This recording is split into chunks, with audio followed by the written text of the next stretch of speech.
I want her to live her life, and I Mm. know you feel the same way. Our children have earned the right to live their Oh, lives yes, the way they want definitely. to, but Exactly. I do find myself getting stressed.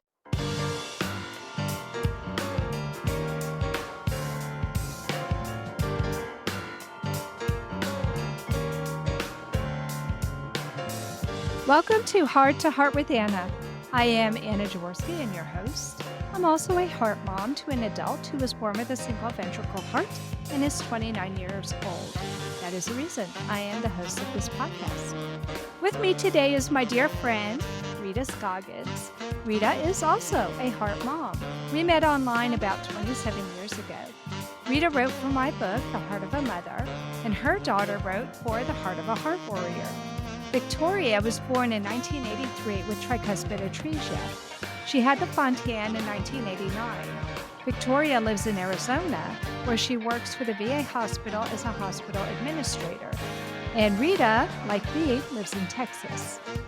Rita has been on Heart to Heart with Anna numerous times.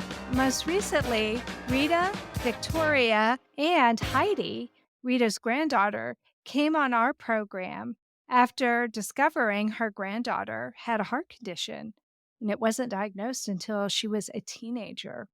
This surprised the entire family. Before that, Rita and Victoria came on my program for Wear Purple for CHD Awareness Day, which occurs the second Friday of every February since 2014. Can you believe it's been 10 years, I Rita? know. I think it was probably the year before that, but we really didn't do much with it. But Yep. yeah.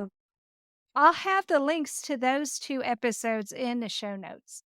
After our interview, Megan Tones and I will take turns reading essays from Chapter 1 of The Heart of a Heart Warrior.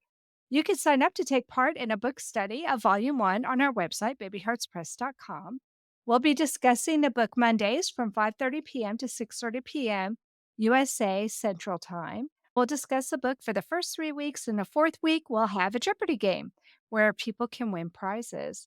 All the questions will be based on Volume 1 and what we discussed in the book study sessions. Now, on to our program. Welcome back to Heart with Anna, Rita. Hi, Anna. It's good to be here again. I always love having you on the show. And I decided we need to have more episodes where we veteran heart parents are talking about what it's like to have an adult with a CHD, because I think it's really different to have an adult with a CHD versus a baby. What do you think? Oh, definitely. Most definitely. We're no longer the one giving the day to day care like we were when we were children. So that's a big difference. And sometimes we don't know everything that's going on with them because they have to tell us we're not there, or some of us aren't anyway.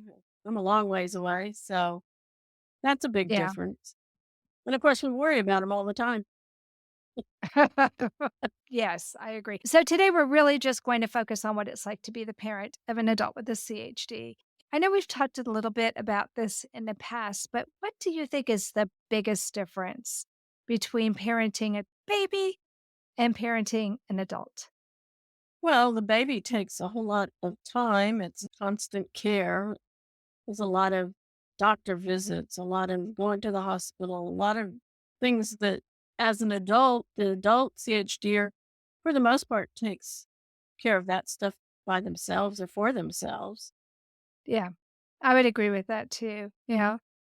Definitely the quantity of time to care for them is different than when they're caring for themselves, because both of us are lucky enough that our children are independent and they don't live with us anymore. Right. Victoria hasn't really lived with us since she was 18 when she went off to college. She's been back for summer breaks. Now she's a working woman. I know. It's hard to believe that she's as old as she is. I'm I so know. proud of her that she's made it and is doing so well. She'll be 41 in March. Wow. Wow. So she has a birthday coming up in a month and she'll be 41. Yeah, she had a big birthday party for herself. The theme was "I made it" when she turned 40 because she said she didn't think she'd ever make it to 40. Wow. So, That's amazing. yeah. Well, I'm so excited for her, and I was so happy when she wrote for the Heart of a Heart Warrior. I wasn't 100% sure I could twist her arm enough to actually make her do it, but she did, and I thought she did a really good job, and one of the things she talked about in her essay was how her pediatric cardiologist had told her as a teen that she would have to have good medical insurance, and for her to take that into consideration when she was looking for a job. So, how did you feel when Victoria chose a career in the medical field? She already knew she wanted to do something in the medical field, but she doesn't like needles. So she didn't really want to do anything clinical.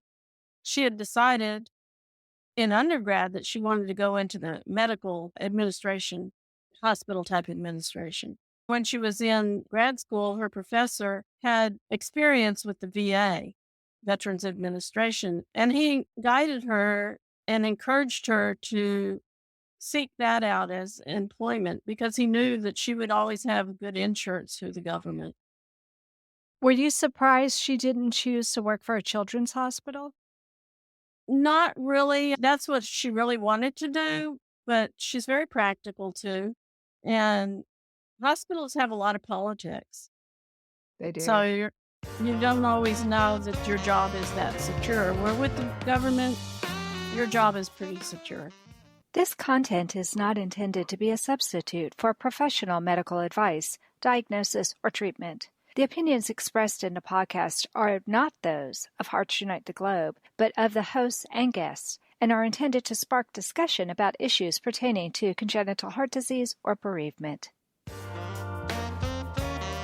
You are listening to Heart with Anna. If you have a question or comment that you would like addressed on our show, please send an email to Anna Jaworski at anna@hearttoheartwithanna.com. That's anna@hearttoheartwithanna.com. Now, back to Heart with Anna. Before the break, Rita, we were talking about some of the concerns that we have as parents of an adult with a CHD, but both of us are in a unique position since our daughters are single. How do you feel about Victoria living so far away from you alone? I've gotten used to it, I guess. She left our hometown when she was 18 to go off to school in Austin, which is a good 350 miles from our house. She went to grad school in Houston, which again is about 350 miles from here. Her first job after graduating was in Montgomery, Alabama. She went there for about 2 years. And then she ended up back in our hometown for about 4 years with her second job with the VA. And then she was ready for a move, mainly because there's no medical care for her here in the Valley. Right. So we encouraged her to move somewhere where she would be in a city with access to the care she needed. And it was a little further than we thought she would go, but we've gotten used to it. And it's a beautiful city. I guess what I was referring to with this question was more about the fact that she doesn't have a partner, that she doesn't have a roommate even, somebody living in the house with her.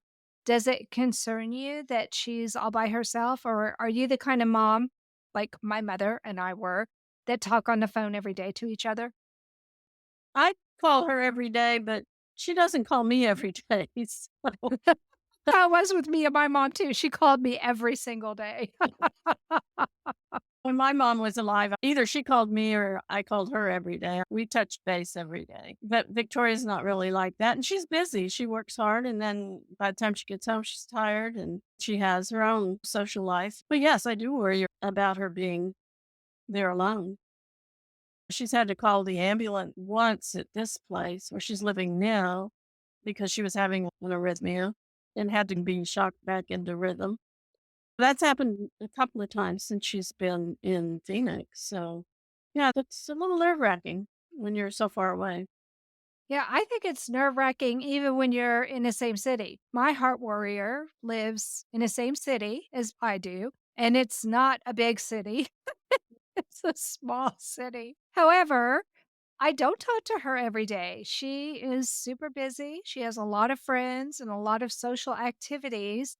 So I don't call her every single day. And I worry sometimes, what if something happened what if she passed out and nobody noticed because I don't talk to her every day? Whenever I think about that, I find myself calling her more regularly. Like, Yeah. I'll call Yeah. her several days in a row, and then I think, well, she doesn't always answer. Just because I'm calling doesn't mean she answers. She works as a pharmacy tech, and she's not allowed to have her phone on when Mhm. she's at work. And I never know her schedule because it's different every single week, and she doesn't send me her schedule every week, so I don't know what it is. So then if I don't hear from her, I don't know if it's because she's at work or if it's because something is wrong with her, and then that makes me stress out even more.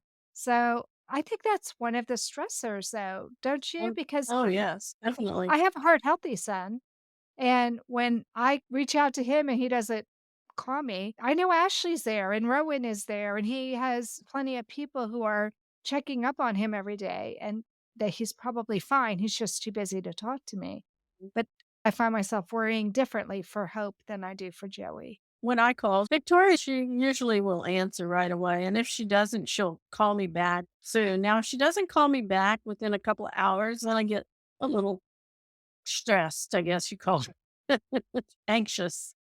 Yeah, I So, mean, I think it's normal for yeah. mothers like us to stress Mhm. because even though I live in the same town, I don't know if I could get to her in time if she really needed me Right. because we know that things can change in a heartbeat. Exactly. Yep. And I think that's one of the things that's different being the parent of an adult versus the parent of a baby.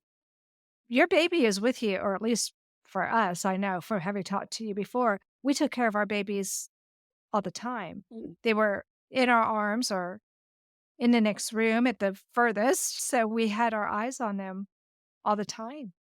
I think for me, I hate for Victoria to think that I'm always worried about her, that she's my source of worry. And she doesn't have children, so I don't think she realizes either what that's like. Yeah. So, You carry a baby for 9 months in your body, and yeah. they become part of you, and they've even done studies lately in the brain to show that mothers have certain connections neurologically with Mhm. their children that the fathers do not Right. have. Right. And I agree with you. I don't want Hope to listen to this episode and say, "Oh my gosh, mom's Mhm. always worried about me. I better Right. do things differently." I want her to live her life, and I Mm. know you feel the same way. Our children have earned the right to live their Oh, lives yes, the way they want definitely. to, but Exactly. I do find myself getting stressed. Well, it's nice to hear somebody else say that because sometimes I think it's just me. I'm just can be on pins and needles sometimes, what's going on. Why hasn't she called? And I think that's one of the reasons why it's important for us to do a podcast episode like this, to let parents know they're not alone. And this isn't something that you necessarily talk about with your friends because they're adults, they're independent, they're doing great. You don't really think about these questions that I'm asking you now, but I'm so glad to know I'm not the only one that worries Right. about that. Mm. Even now, you wouldn't think you have to worry, but I do. No, you do. I mean, it's my job. The job's not over. No, it's never over. It's Right. never over. So No, for those of you who think, "Oh, all we have to do is get our kids to 18," guess what? mm, It's not mm, over mm, once they're 18. won't. And I think sometimes our heart warriors maybe don't want to think about that in the blink of an eye or a beat of the heart that something could happen. Well, none of us do. We are more attuned to the fact that things can change, and we have seen it, Hmm. and now that we're older, many of us have been in a car accident, or we know of somebody who had a heart attack, who Right. was heart healthy, but had a heart attack. And we've lost so many of our heart warriors that we know what it means to have a CHD. And you and I are so connected in the CHD community. Not all heart parents do what we do.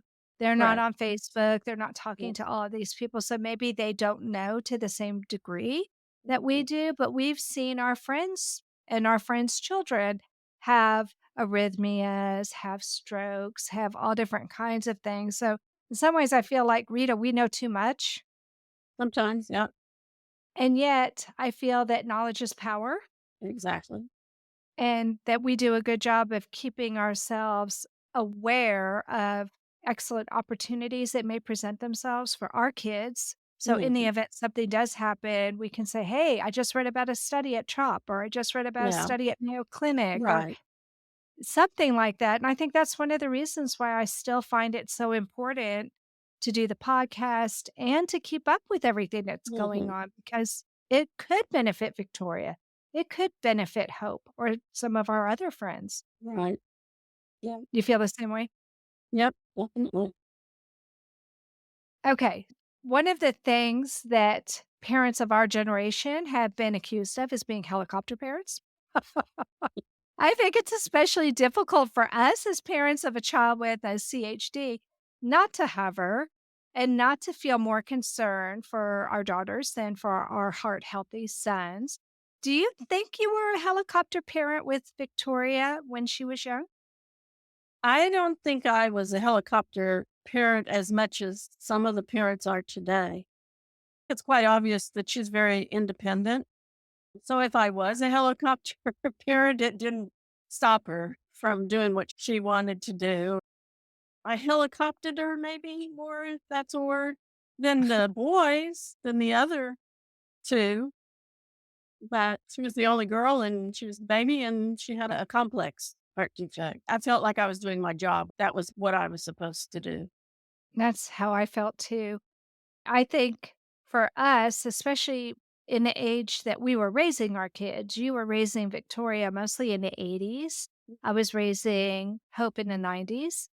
And way back then, we didn't know as much. There were no manuals to help us, even in the intercare between surgeries. They didn't send us home with any information except, hey, when the kid's blue enough, then they're going to need their next surgery. I mean, Exactly. everything was extremely uncertain.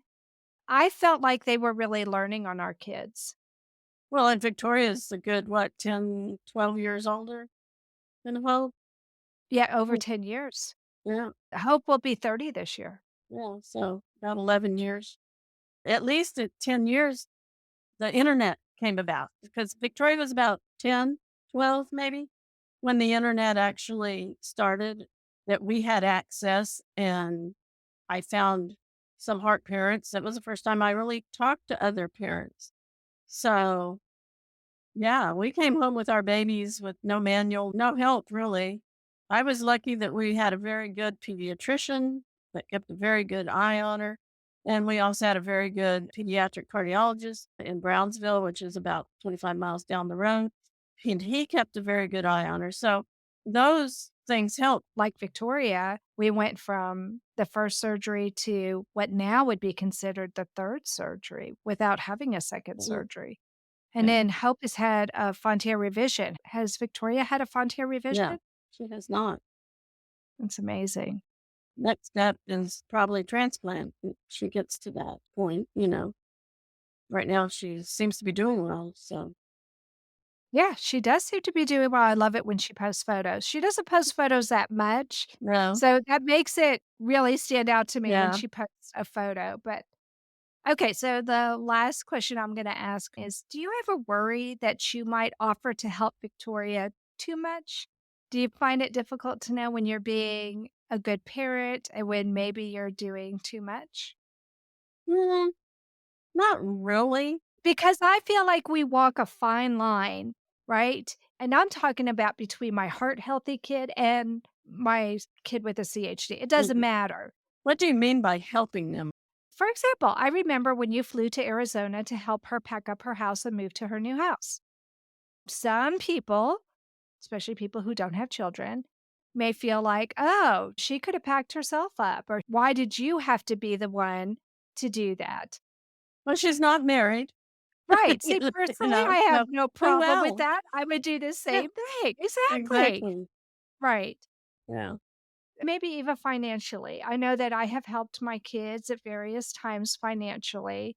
And I know that some people may feel like they're adults and let them grow up, let them pay for their own this or that. But I have felt that I know I'm not immortal. Someday I am going to die. I have two choices. Either I can give my kids money now when I see that there's a real need, and I can be there to witness that being helpful to them.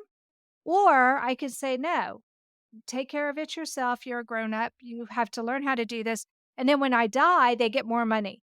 So Frank and I have talked about this, and we have decided that, yes, of course, we're putting aside some money to help them when we die so that they will have a little something extra and they don't have to worry about paying to bury us or anything. We already have that Right. taken Yeah. care of. But I want to be here to help them. But some people might say, well, Anna, you're not letting them grow up. You're not letting them suffer hardship. And that is where you find what you're made of. I mean, we've helped our kids along the way, of course. It's just part of being a parent. I don't think we've helped them too much. They all have jobs. They're all productive citizens of our country. We give them what we can, when we can, if they need it, if we're able. That's what we do. I don't consider that helping them too much.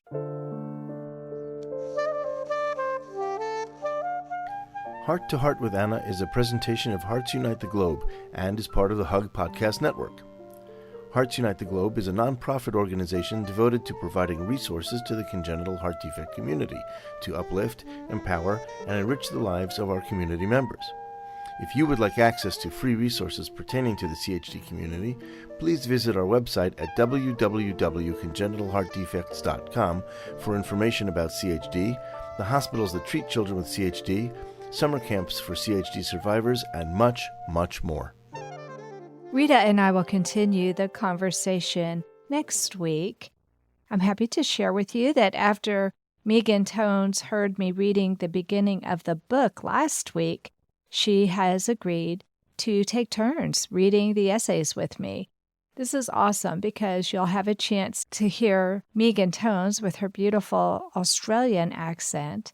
And you'll also hear me with my American accent reading the book. Megan and I were co-editors for the book, The Heart of a Heart Warrior, and I sincerely hope you enjoy listening to Chapter 1. Chapter 1, Growing Up with Congenital Heart Defects. When Anna first put out the call for essays on heart warriors' experiences in overcoming obstacles, I was eager to get started on my essay. My head was so full of ideas from things that had happened to me as a child or an adult. Do I write about my flashes of memory as a 5-year-old in hospital, being fed pieces of lemonade ice block as I emerged from surgery, or stalking around the shiny, disinfected jungle dressed in a leopard costume my mother made me? In my imaginary play, I was always strong and powerful, a stark contrast to how I felt in life. Or do I write about the open heart surgery I had when I was 10, that I still don't really understand? About the growing sense of unease as the atrial flutters got worse, my nervous friends, or the nurse who read me Paul Jennings' books on the day of my surgery? What changed between 5 and 10 years of age was a growing sense of how I differed from others. From the stories and poems you will read in this chapter, you will see that difference runs through all of them.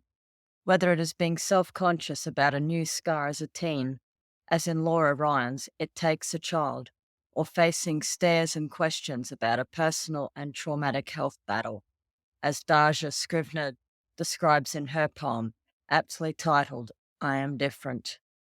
Tyler Sajak and I write about other complications associated with CHD, vocal cord paralysis and scoliosis respectively, and how they affected us socially. Fortunately, from my time at school, I cannot recall any bullying incidents related to my heart. My fellow students were very kind in that respect. When I was in hospital at 10, there was another boy in my ward. I think his name might have been Gavin, but I know for a fact his cats' names were Ben and Rambo. I always had a better memory for animal names than people. He told me a story one day. I was in the playground one time and this other kid started making fun of me because of my pacemaker. So I kicked him in the nuts and he fell off the jungle gym. When I look back at my time growing up, I see how fortunate I was that my classmates were so kind to me. Even as a teenager, when I wore a back brace for my scoliosis, I can count the number of nasty comments I received on one hand.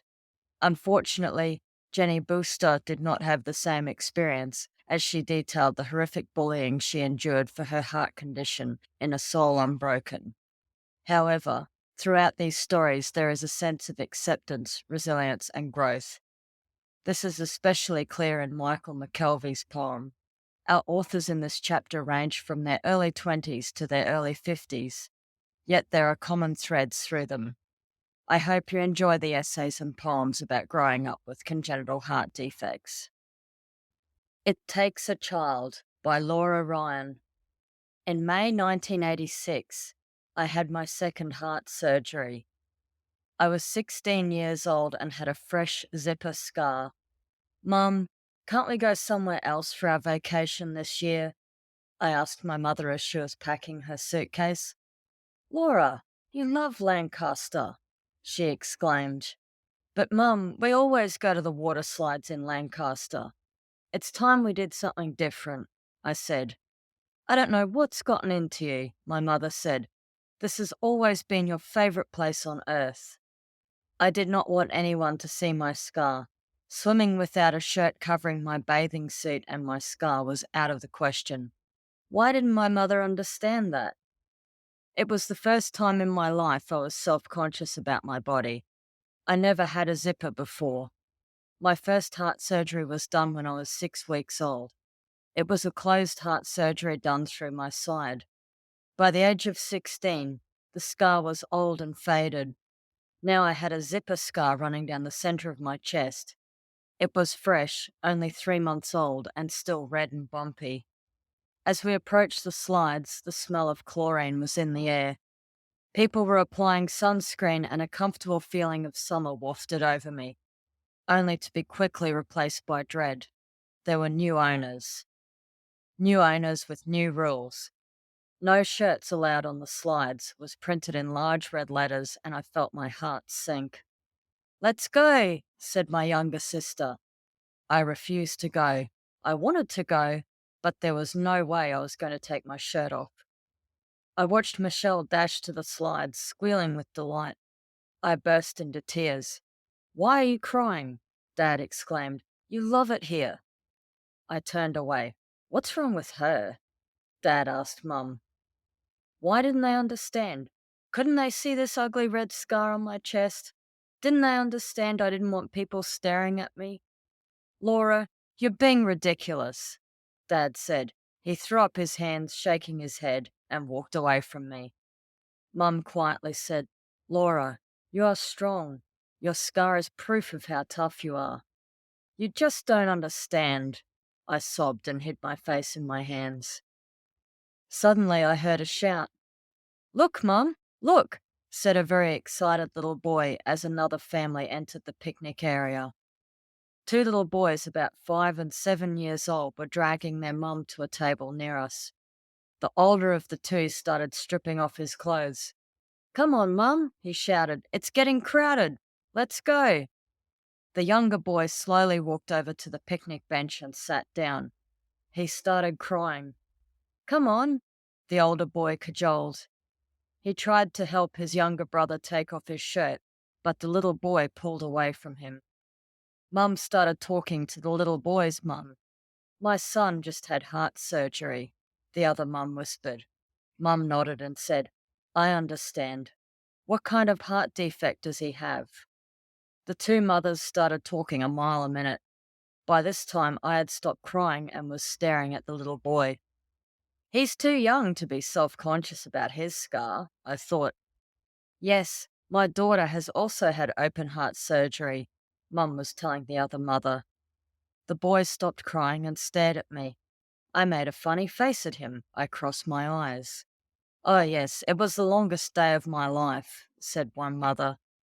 I stuck my tongue out to the side and crossed my eyes again. The boy copied me. We are being silly, I thought. We can both have a lot of fun. And he was born without an earlobe, the boy's mum continued. He's had all kinds of reconstructive surgeries on his ear and they still aren't finished. I started thinking about it. I wore glasses and they did not bother me. I had a scar on my side and that didn't bother me. It was then that something changed in me. I walked over to the boy and said, "Hi, I'm Laura. Would you like some chips?" We bit into the salty potato chips and gobbled them down while our mothers bought us each a Coke. We talked, sipped our cold drinks, and laughed at some of the other kids' silly antics near the slide. After a few minutes, I took off my shirt. The boy smiled and took off his shirt. "Looking good," I said and gave him a thumbs up sign. When he smiled back at me, it lit up his eyes. Simultaneously, we said, "Let's go," as we grabbed the waterslide mats and started walking hand in hand to the kiddie slide. "Just a minute," the boy's mother exclaimed.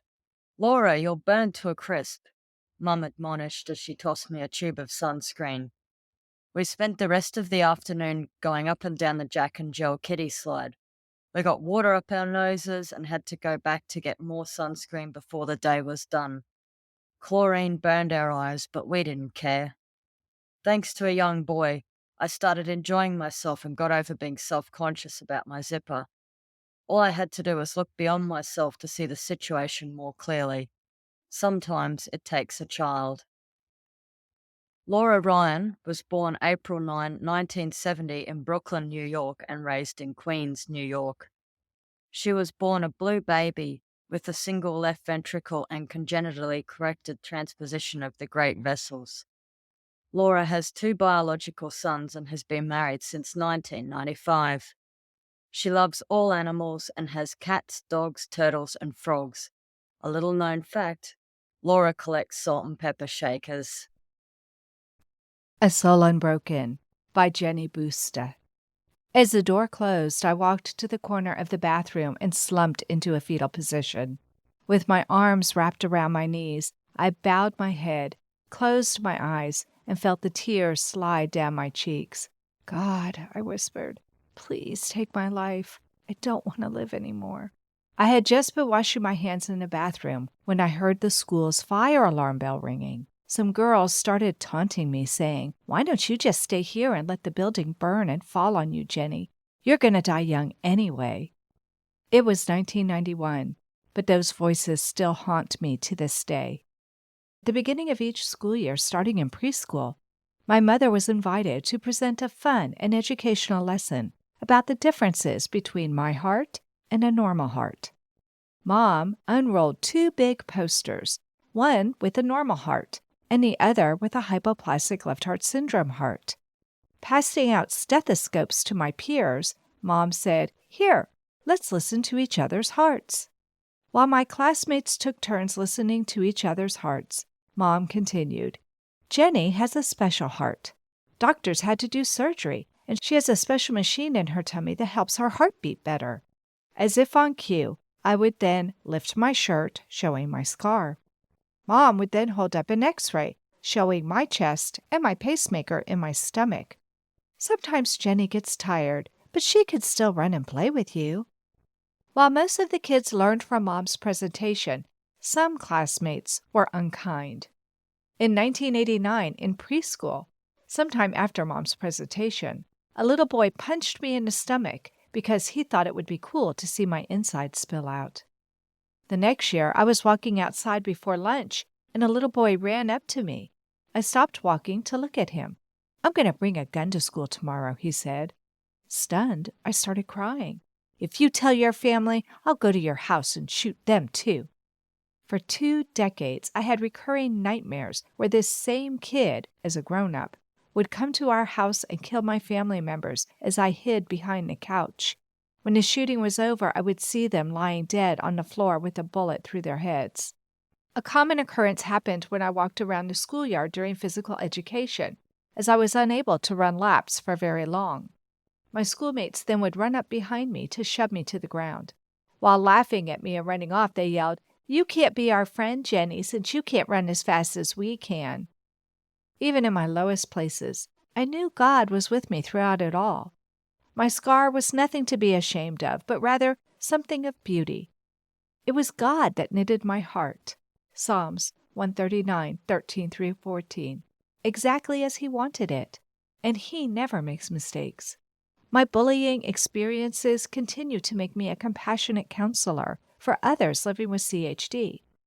At 6 years old, All I wanted was to stop living.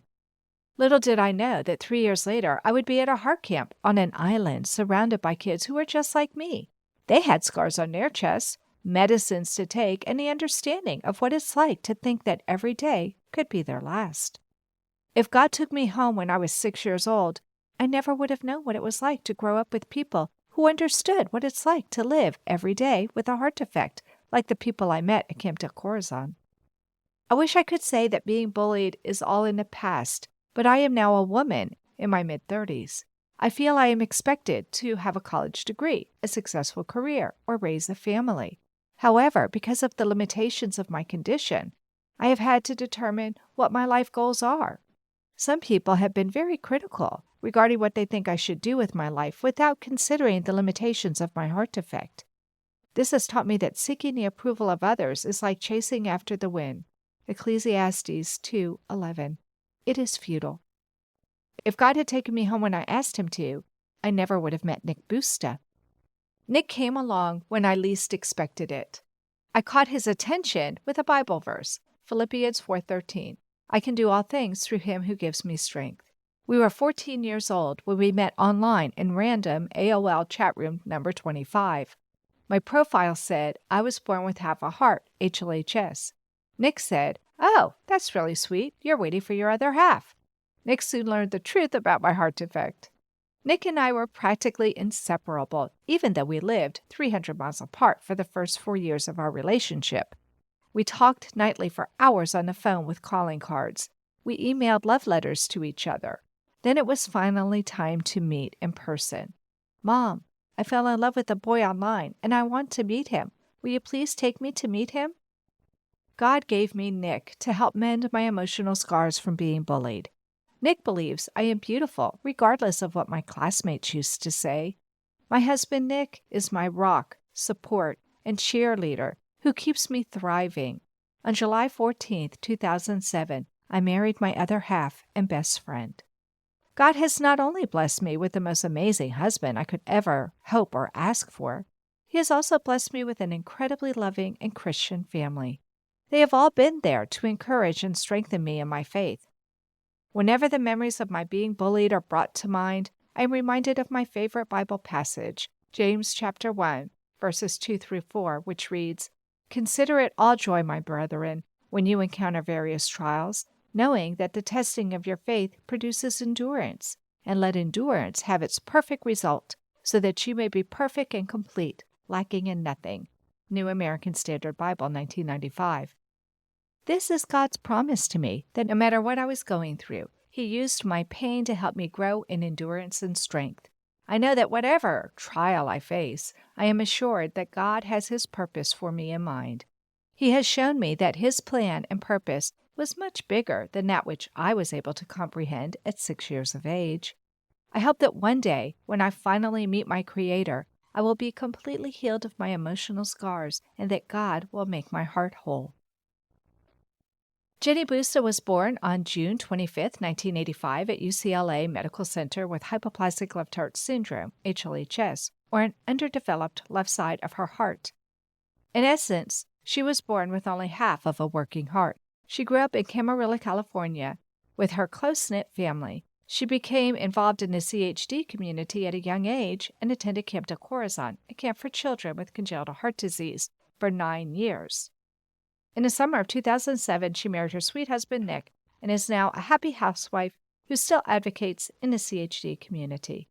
Her advocacy revolves around her faith in Jesus Christ and sharing her story to give hope to others.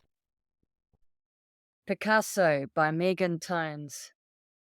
My face grew warmer with each passing second as I stood touching my toes in the nurse's office, feeling the eyes of the nurse, my teacher, and my classmate burning into my back, blood rushing to my face. I watched the nurse's feet pace back and forth behind me. Even when I closed my eyes, I could hear the clop, clop of her high-heeled shoes. This is taking too long. Something's wrong. I didn't find out how wrong until a few weeks later in the specialist's office. He sat opposite my mother and me, the light reflecting off his spectacles, making him look like a mad scientist in a horror movie.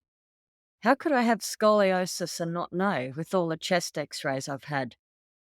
Defects of the heart and spine often go together, he said bluntly. He turned on a light to view the x-ray on the screen. I saw a slight bend in the thoracic spine, a cross marked above it with a number, 13. Little lucky 13. Over the next 3 years, that number grew to 23 to 31. The crosses on my x-rays seemed to get bigger too, reminding me that my body had gotten something else wrong.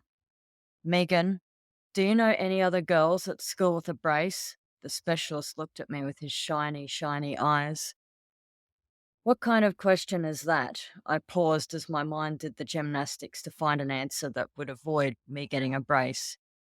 He was trying to break the news to me gently, like that old, not so fast joke. All the sergeants who have a mother step forward. Not so fast, Sergeant Jones.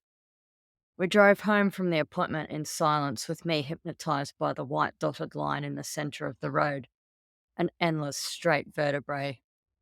By the next week, we were in another waiting room. I studied the goldfish glittering under the harsh tank lighting, listening to the endless bubbling of the filter. I was almost in my own world when someone kicked my shoe. Megan? I nodded. Come on, let's go. Another doctor trying to be my pal. Great. Within a short time, I was wearing a tight body stocking strapped to a rack, which was like a hospital bed, but with soft plastic slats instead of a mattress. I stretched my body to lengthen and straighten my spine. We're going to make a body cast for your brace. He began wrapping a wet plaster bandage around my chest. I winced, expecting the bandage to be cold and slimy like seaweed in the ocean. It was warm, and I breathed out as far as I could, feeling the brace push against me. Was this what the next 3 years would be like? After what felt like an hour, the cast was dry and the doctor cut it off. What a relief, I thought as I washed the plaster off my body and got changed again. A couple of weeks later, my brace was ready. It was made from hard, inflexible white plastic with dense foam on the inside, and reminded me of the stormtrooper armor from Star Wars. The doctor opened the brace from the back and wrapped it around me. Just do it up loosely while you get used to it. He adjusted the Velcro straps and the brace closed like a set of jaws, jerking me right and left. I tried to breathe deeply and felt an itch on my belly, now out of reach. I looked at my reflection in the consult room. Aside from my heart condition, I had received the 4 horsemen of adolescent humiliation. Braces, headgear, acne, and now the mother of all of them, a back brace. I tried to pull my jeans over my instantly wider hips. The waistband yielded, but there was no hope for the zipper. Next was a camisole. It revealed my brace in all its glory, especially on the left side, where the brace dug into my left armpit. With only track pants and t-shirts fitting me, I saw a silver lining. How about we go shopping? My mother asked. The teen girl section at the local department store was filled with midriff tops and tiny shorts, like an army of invisible mean girls. Thanks a lot, Spice Girls. None of these will work. These clothes aren't really your kind of thing anyway, Mum said. She was right, but the problem was I couldn't wear them. In the ladies' section, I had more luck. I don't want to wear stretched jeans. Fat old people wear those. Nobody will know, Mum said. Just try them and see what you think. I was surprised in the change room. The jeans went over my brace and the zipper closed easily. They looked just like my old jeans. Those look good, Mum said. With a t-shirt, you wouldn't even know you were wearing a brace. Those jeans and a t-shirt became my uniform for that winter, but come summer, there was another problem. All the dresses that hide my brace are from the old ladies section, I said. They look like church clothes. I have an idea, Mum said. My mother had sewed since she was a little girl and made clothes for me when I was younger. At first, I thought I was too old to wear homemade clothes, but my only other option was looking like a 15-year-old granny. Look, she showed me some patterns of fitted dresses. I could make this in a fabric you like and adjust it so your brace doesn't stick out. I don't know. I hadn't been to a fabric store since I was little. I thought back to when the rolls of fabric were taller than me, and I would run around the store like I was in a technicolor forest with the scent of wool and fresh cotton, looking for buttons with cute animals on them. Now I was on a mission. We left with a pretty blue floral cotton. I tried on the dress when it was finished, and what a transformation. For the first time since I started wearing my brace, I felt better about myself instead of worse. The brace faded away under the fabric, leaving only curves that were meant to be there. As a child, I sewed toys but quickly became frustrated with sewing clothes in home economics classes at school. Newly motivated by how good a well-fitting dress could make me feel and my disdain for department store clothing, I started sewing my own clothes by the time I was 16. I made a long purple maxi dress I wore until it was full of holes. When I was 17, my specialist gave me some good news. You've stopped growing, you can discard your brace now. I threw my brace in a metal bin in the backyard. Then the bin mysteriously caught fire. Looking back, I wished I had kept the brace and turned it into some kind of art project, but the melted mess expressed my feelings. Unfortunately, the end of brace wearing did not mean the end of scoliosis. My spine still curves and rotates to the right, and on a bad day it feels like a flame licking up and down the length of my back, burning my nerves in its wake. One shoulder rotates forward, my ribs bow out front and back on opposite sides, and I have to go to a Schroth therapist to manage the pain. My mother took me to a professional dressmaker about 3 years ago. I was shocked by how different the measurements of the left and right side of my body are. To help with the fitting, my dressmaker drafted separate left and right pattern pieces for my body. When I cut out a pattern, it looks like it's designed to fit one of Picasso's figures, but somehow it all comes together. When I put one of my dresses on, I still have that amazing feeling of being transformed by a piece of clothing that was made to fit me. Megan Tones was born in Brisbane, Australia in 1983. She was suspected of having a heart problem at 6 days of age when her mother noticed her gaining weight despite difficulty feeding. At 4 months of age, she had a pulmonary artery banding and received an official diagnosis of ventricular septal defect, VSD, at 2 years of age. More surgeries followed, including a VSD repair at age 5, a right ventricular outflow tract reconstruction at age 10, and a mitral valve repair as an adult. Today, she lives with her husband Matthew, 4 dogs, heart failure, and the occasional arrhythmia. She works as a researcher at Queensland University of Technology and likes to travel, attend movies and the theatre, not operating, and sew, paint, and write. You can reach her at meganjtones@gmail.com. Michael's poem by Michael McKelvey. Hearts woven, hearts been broken. Deep down my chest, I've been sliced wide open. Born not knowing, scars clearly showing. The pain and discomfort, but I am slowly growing. The power of a man to understand what's in his hand. He's dumbfounded in the light, but still sticks to the plan. Unfolded the truth, untold to be shown. Scars lie even deeper than what he's ever known. Wicked limits hassled and strangled the life from within, fighting every breath for forgiveness of sin. Painted melodies of gluttony and sorrow, he often feels like his life is being borrowed. He fights and fights just wanting to be heard. His heart sings, but without any words. His heart aches for just one day to be healthy. But even he knows money can't save him, no matter how wealthy.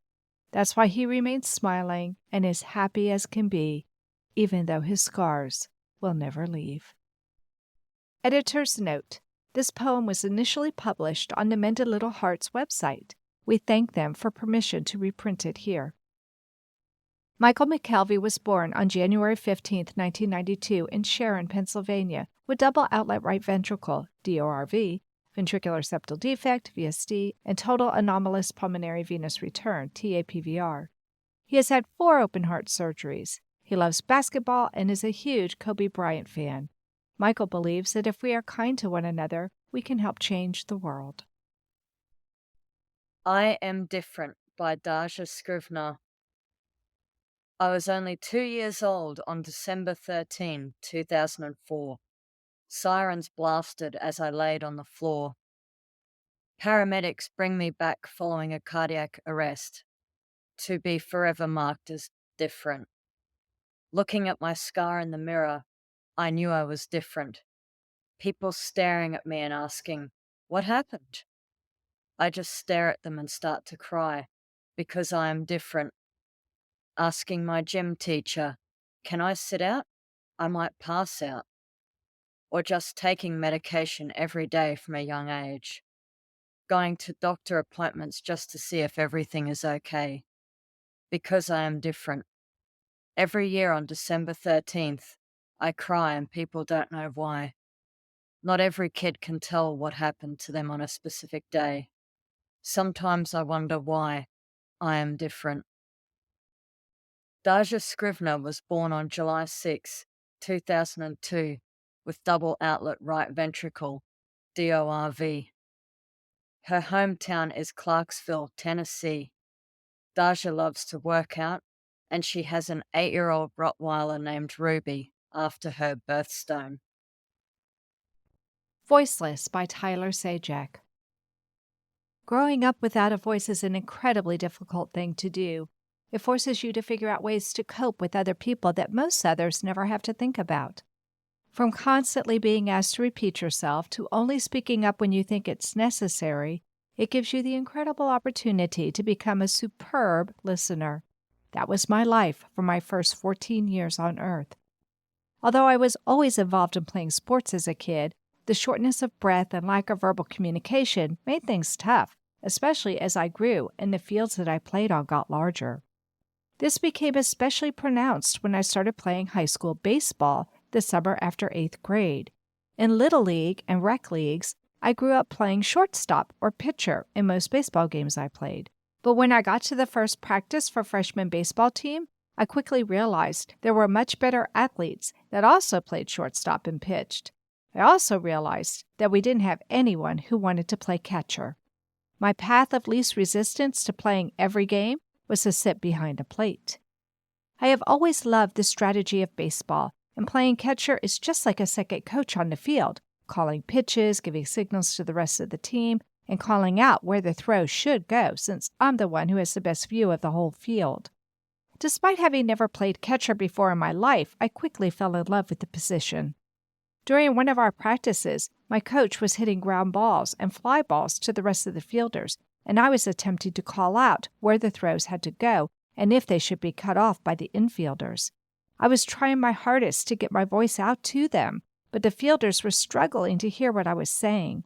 My coach noticed this, and I made the comment that my voice will be better to handle shouting instructions to the fielders next season. But until then, this is what I'm working with. The coach asked how I knew it would be better next season, and to explain this, we have to go back in time.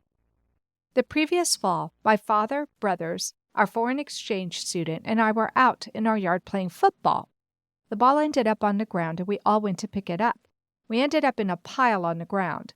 We all thought we were unharmed after this event, but a few days later, my dad's voice went hoarse as he was talking to my mom. He ended up making an appointment to see an ear, nose, and throat doctor in Des Moines, Iowa, the closest specialist to us. My dad got to talking with the team there and brought me and my history up.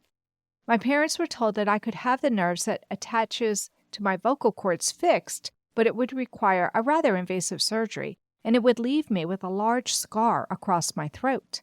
But as he was talking about me and my voice, the doctor told my dad he could fix it.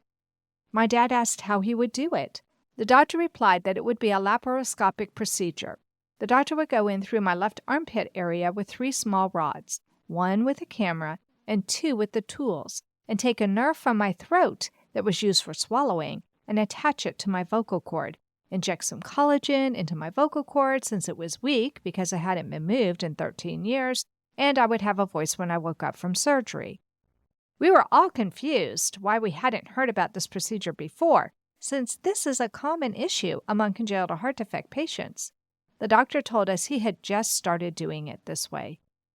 The August between 8th grade and freshman year, after baseball season was over, I had the procedure done.